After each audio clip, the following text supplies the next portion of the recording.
It's almost Easter. We anticipate the celebration of the holiday, the bright colors, family, the promise of resurrection. But before Easter, it's Good Friday, and Good Friday is a time for contemplation, because Good Friday is not about life, at least not yet. It's about death.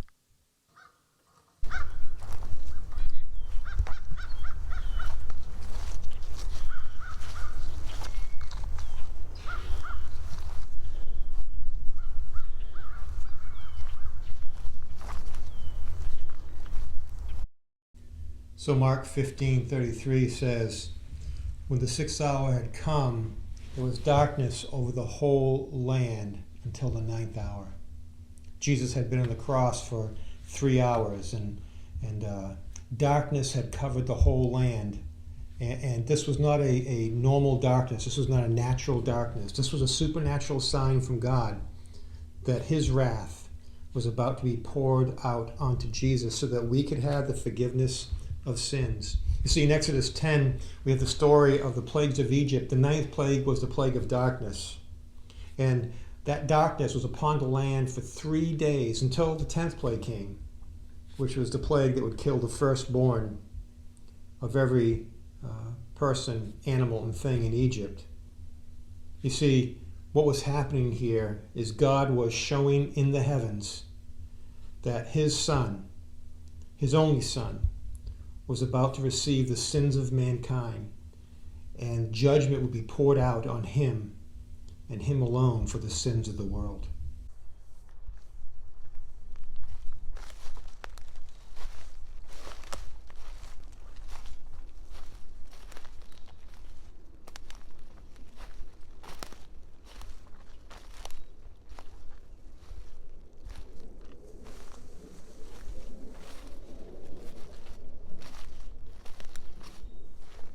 The scriptures go on in Mark 15. It says, at the ninth hour, Jesus cried out with a loud voice, Eloi, Eloi, lama sabachthani, which means, my God, why have you forsaken me? And at this point, we know that this is not a cry of physical pain. This is not a cry of fear of death. This is a cry of a man who's experiencing something he never experienced before. That this Jesus, the Lord, the creator of all, has suddenly been separated from the Father.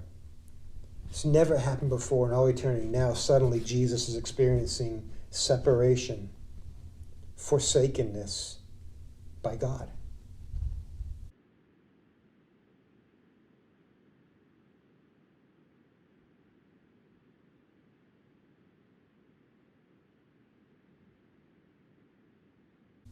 Jesus' cry and the darkness that covered the land that day are revealing the same truth, that there was real abandonment from the Father as Jesus took the wrath of God for every sin of every man, woman, and child.